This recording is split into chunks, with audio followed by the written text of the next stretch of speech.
Cafe Gedong Ijen. Cafe ini memiliki salah satu ruang peninggalan era kolonial Belanda berupa bunker. Inilah bunkernya. Bunker tempat perlindungan atau persembunyian dan melarikan diri ketika masa pertempuran 1945.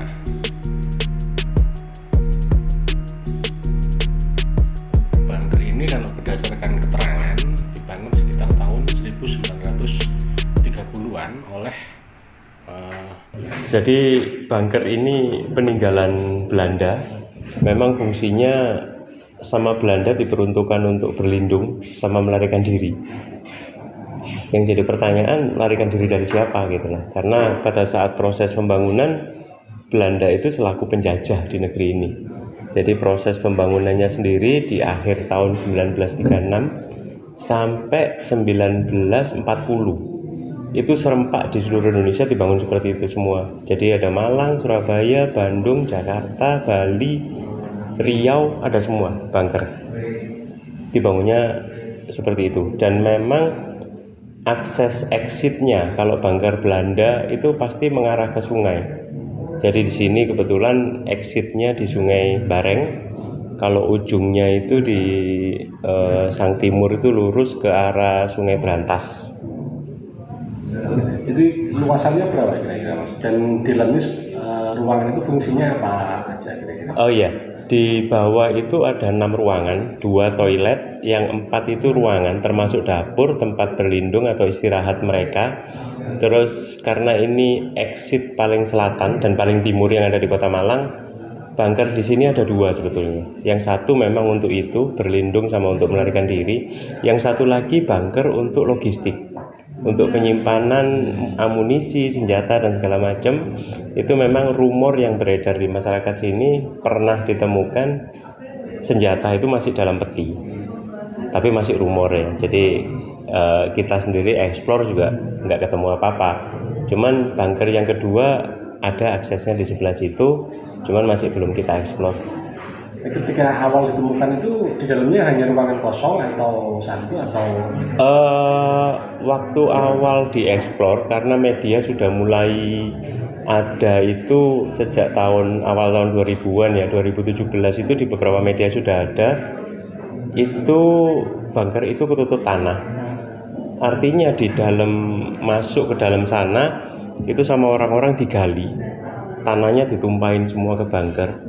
Mungkin mereka maksudnya nyari harta karun atau apapun ya. Tapi tanah itu nimbun cukup keras di situ. Berarti udah lama sekali. Tanah liat. Udah lama sekali. Jadi kita ngambilnya ke atas itu juga effort. Karena dari tanah padat kita angkat ke atas itu mungkin ada sekitar 8 truk ya. Tanah yang ada di bawah situ. Dan itu lengket sekali. Sekarang untuk perawatan mungkin untuk menjaga keasliannya? Menjaga keaslian memang dinding temboknya itu nggak bisa dicat ya. Jadi kita coba cat itu 4 hari nggak kering. Jadi akhirnya kita hapus catnya, lembab sekali. Bahkan waktu yang ruangan yang tadi dapur itu sempat ada lubang sekitar 1 meter.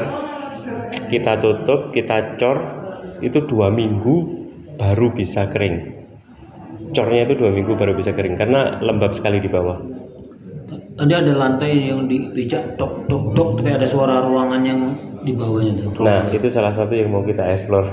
Jadi memang ada bunker di dalam bunker karena bunker Belanda itu dia pintar kamuflase gitu loh.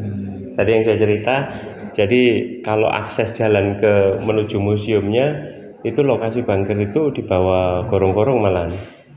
Jadi kalau dari set plan-nya yang ada di Belanda, bunker dulu dibangun, baru saluran air di atas.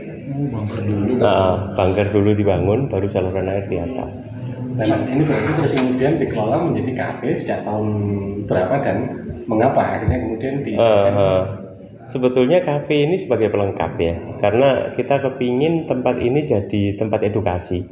Bahkan adik-adik mahasiswa pelajar pun yang tahun-tahun sekarang Genji, Strawberry dan segala macam, mereka nggak pernah loh masuk bunker. Even itu usia sekitar pun kita nggak pernah masuk bunker. Padahal di setiap kota itu ada bunker yang dikelola jadi museum, cuman nggak pernah dibuka.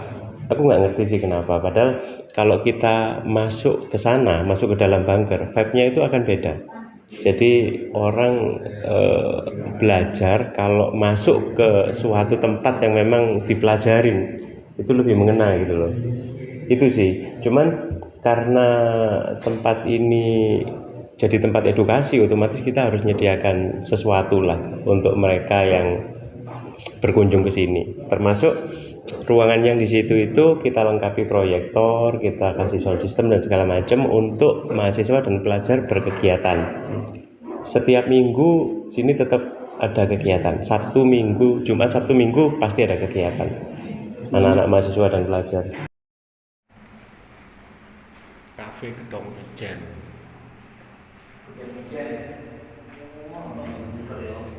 Ya, ini kebetulan malam hari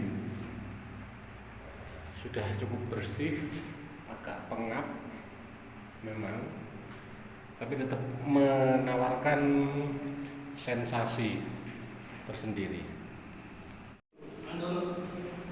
Di dinding ini dilengkapi fasilitas foto-foto zaman dulu. Seperti ini foto kayu tangan, alun-alun dan sebagainya.